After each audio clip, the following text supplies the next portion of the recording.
The polls have officially closed here in Georgia, but there's still no winner yet for the presidency, but Donald Trump is leading. Rev, tell me, some of the things that you said tonight, sounds like you might be thinking about making a run. You see, the other journalists are coy. You just get right to the point. About an hour away, just northeast of Atlanta, there are now plans for students to return back to school after a deadly shooting there earlier this month. The Barrow County School District is planning for a gradual reopening at Appalachia High School in Winder, Georgia. Does he need Georgia to win the election? Absolutely. The road to the White House goes through Georgia, and we're going to bring it home. When you think about the legacy that you're building, not only as a champion, but as a leader, how do you hope this moment defines your career and the culture of the Eagles moving forward? Well, I think in the beginning, it's never been about what anyone else is doing. It's always been about, you, yourself, the team, and the work and the effort that you guys put in. Now we've transitioned over to the other side of the jail, and this side is actually on Rice Street. Now we've walked up and down this street, and we saw tons and tons of Trump supporters and a select few of anti-Trump supporters that have come out here as well. When drivers pull it to the pump on Saturday, they're gonna get the full service treatment. Church volunteers are gonna wash their windows. Also, to make sure they have enough air, they're gonna check your tire pressure. And drivers don't even have to get out of the car. The volunteers are gonna pump the gas for them. A horrific story out of the Moulton County community this morning. A 7-year-old boy shot and killed in his home. Now his mother is charged with his murder. Why on election day should African Americans wake up and head to the polls and vote for you? And we recently had the unfortunate Hurricane Helene that hit Georgia. How has that affected the voting? Unbelievably, we started on time today. I am broadcasting from the Caesars Superdome right here in New Orleans, Louisiana, home of Super Bowl 59, where the Philadelphia Eagles have defeated the Kansas City Chiefs, claiming their second Super Bowl title. Hey, we're helping you get your holiday shopping done. Now, we're not paying for it, but we're going to help you in another big way. Former President Trump will be in Cobb County to host a rally, and Vice President Kamala Harris will be in Atlanta on Saturday to host a rally as well. Both candidates are neck and neck, and Georgia is a key battleground state, and this state could ultimately determine who will take the White House next year. And I want to ask you about this because you did bring up the inauguration, right? So you had told the Independent, quote, "I'm glad that if it was going to happen, it happened on the King holiday because Dr. King is still speaking to us."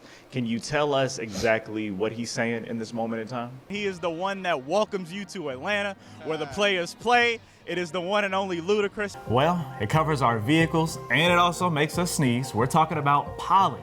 Research is showing pollen levels are on the rise. According to Fox 5, recently here in Metro Atlanta, we had a pollen count of over 8,000. There have been a lot of stuff on social media talking about, y'all need a brand new cast. They need to get rid of all y'all. What's your take on that? My response is do whatever they need to do.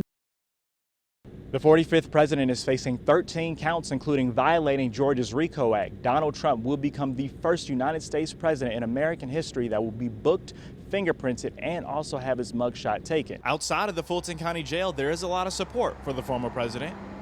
Trump. Come out, I support Trump. Trump didn't give up on us, and we're not giving up on Trump. And a lot of hate for Fulton County DA Fonnie Willis. Mammy, same thing. Fonnie, Mammy, the wicked is dead. So I personally hate her guts. Willis is charging Trump with RICO and other charges stemming from accusations he illegally tried to overturn the 2020 election in Georgia. One Trump supporter says she is playing political games in an effort to keep Trump out of the White House. They're pulling out all the tricks. I kind of figured it was going to happen anyway. Donald Trump is such a strong candidate. And I mean, how are they going to stop him? They can't stop Donald Trump. On the other side, some anti-Trump supporters believe Trump did break the law and he should pay for his actions. I'm proud of Fulton County District Attorney Fonnie Willis for letting Trump know that the shenanigans they pulled in 2020 were insane and illegal, and he's gotten away with crime his entire life, crime that he's confessed to his entire life, and it's something to be celebrated that he's finally being held to account here in Fulton County. Despite Trump facing election interference charges, supporters still believe that he did receive more votes than President Joe Biden in Georgia.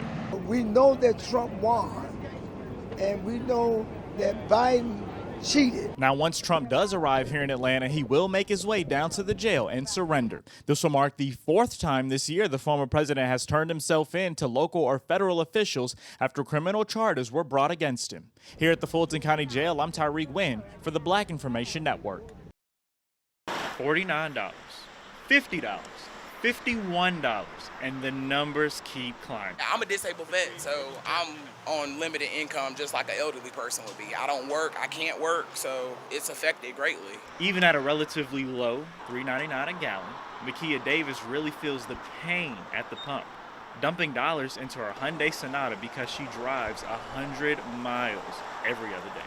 And even though he can afford to pay that difference, Senior Lead Pastor Brian J. Pierce and his wife Deborah know others in the community cannot. So their church, Mount Zion Baptist Church, will be spending $10,000 to give away $50 worth of gas. It's going to the first 200 drivers who show up at the Gastown gas station on South Elm Eugene Street. When drivers pull up to the pump on Saturday, they're going to get the full service treatment. Church volunteers are going to wash their windows. Also, to make sure they have enough air, they're going to check your tire pressure. And drivers don't even have to get out of the car. The volunteers are going to pump the gas for them. You just stay in your car. And of course, we'll be on site to pray for those who may just desire prayer. We really believe that our call, in the church's call, is to look out for the least, the left out, and the lonely. And back at this fueling station, Makia Davis is finished pumping her gas for now. She might be back Saturday.